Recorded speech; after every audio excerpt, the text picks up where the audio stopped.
Hello అందరికీ welcome to my channel. మనము blouse lining piece cut చేసిన తర్వాత బ్లౌజ్ పీస్ కట్ ఎలా కట్ చేయాలి, మనం లైనింగ్ పీస్ కట్ చేసిన తర్వాత బ్లౌజ్ పీస్లో ఇలా హ్యాండ్స్ అయితే వచ్చాయన్నమాట. సో ఈ హ్యాండ్స్కి పొడవు హ్యాండ్స్ కాకుండా పఫ్ హ్యాండ్స్, షార్ట్ హ్యాండ్స్లోనే పఫ్ హ్యాండ్స్ కటింగ్ చేస్తున్నాను. సో అందరికీ బ్లౌజ్ లైనింగ్ పీస్ కట్ చేసిన తర్వాత బ్లౌజ్ పీస్ మీద పెట్టి ఎలా కట్ చేయాలనే డౌట్ ఉంటుంది.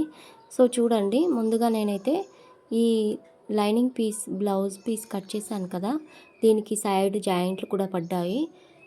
ఒకసారి లాంగ్ వీడియో వెళ్ళి చూడండి, లైనింగ్ పీస్ నేను కొలత బ్లౌజ్ తోటి ఎలా కట్ చేశాను అనేది.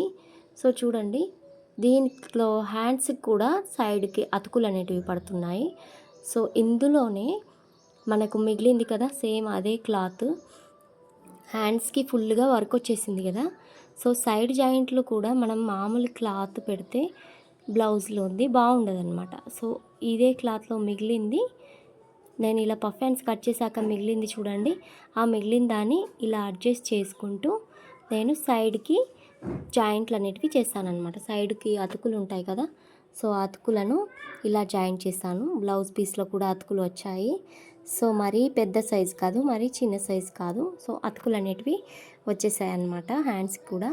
సో మిగిలిన క్లాత్ అనేటి ఇలా పరిచేసుకొని వీడియోలో చూపిస్తున్న విధంగా ఇలా పెట్టేసుకొని ఇప్పుడు మనము కట్ చేసుకున్న బ్యాక్ పార్ట్ అనేది ఇలా పెట్టేసుకోవాలి. దీని మీద ఆకులు అనేటివి మనము బ్లౌజ్ పీస్ అనేది కింది నుంచి పెట్టుకుంటే రివర్స్గా వస్తాయి, కిందికి వస్తాయి. కాబట్టి నేను కింద ఎండింగ్ పాయింట్ నుంచి కట్ చేయట్లేదు. సో చూస్తున్నారు కదా, క్లాత్ అనేది మనము బ్లౌజ్ పీస్లో అడ్జస్ట్ చేసుకోవడం చాలా ఇంపార్టెంట్ అండి. మనం క్లాత్ని ఎంత వీలైతే అంత క్లాత్ని మనం అడ్జస్ట్ చేసుకోవాలన్నమాట. సో ఇలా సెట్ కాకపోతే ఇంకో రకంగా అడ్జస్ట్ చేస్తే క్లాత్ మిగులుతుందా, అలా మనం ఆలోచించుకోవాలి. ఎందుకంటే మనము అన్ని బ్లౌజ్ పీసులు ఒకే సైజులో రావు. ఒక్కొక్కటి ఎక్కువ వస్తుంది, ఒక్కొక్కటి తక్కువ వస్తుంది. తక్కువ వచ్చిన దాన్ని క్లాత్ అనేది అడ్జస్ట్ చేసుకోవాలి. ముందే మనము హ్యాండ్స్ అనేటివి డిసైడ్ అయిపోవాలన్నమాట. ఎప్పుడైనా బ్లౌజ్ పీస్ కట్ చేసేటప్పుడు హ్యాండ్స్ డిసైడ్ అవ్వాలి. హ్యాండ్స్ ఎక్కడ వస్తున్నాయి, బ్యాక్ పార్ట్ ఎక్కడ వస్తుంది, ఫ్రంట్ పార్ట్ ఎక్కడ వస్తుంది.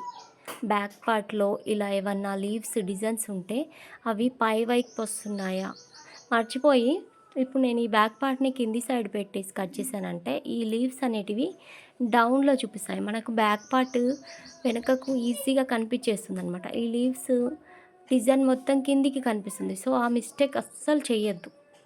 సో చూడండి, నేను బ్యాక్ పార్ట్ వీడియోలో చూసిన విధంగా కట్ చేశాను కదా, ఖర్చులు అనేటివి కొంచెం ఎక్కువనే ఉంచుకోవాలన్నమాట. ఎక్స్ట్రా ఖర్చుల కోసం ఎక్కువ ఉంచుకోవాలి. పోగులు వెళ్ళొస్తాయి కదా, సో అలా కొంచెం మనం 1/2 ఇంచ్ గ్యాప్ ఉంచుకున్నా సరిపోతుంది. కొత్తగా నేర్చుకునే వాళ్ళు అలా ఉంచుకోండి, ఎందుకంటే మనకు కుట్టేటప్పుడు ఇబ్బంది అవ్వద్దన్నమాట.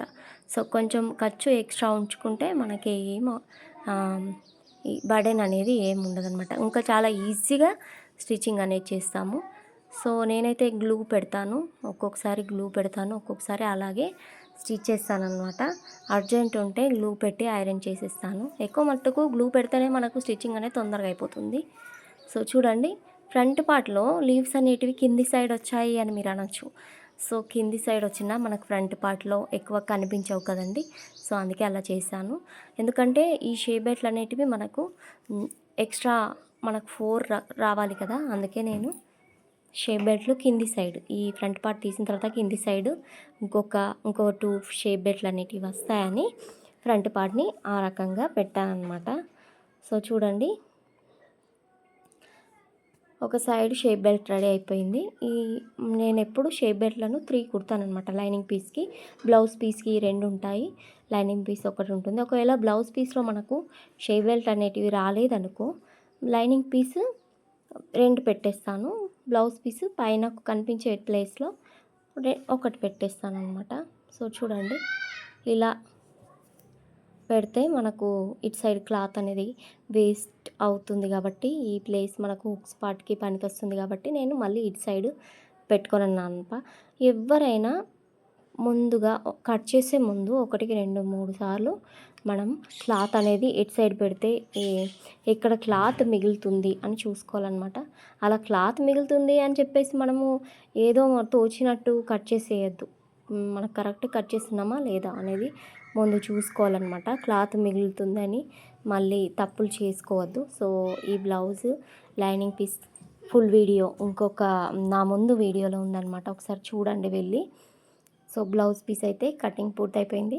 ఎప్పుడైనా ఒక blouse piece lining piece cut చేసిన తర్వాత నేనైతే ఇలా అదే బ్లౌజ్ పీస్లో ఇట్లా క్లాత్ అనేది తీసుకొని 3 వేసి పెట్టుకుంటానన్నమాట. ఎక్కడికి వెళ్ళిపోకుండా. మీరేం చేస్తారో కామెంట్ చేసి చెప్పండి. Thank you for watching. Like ఇవ్వండి.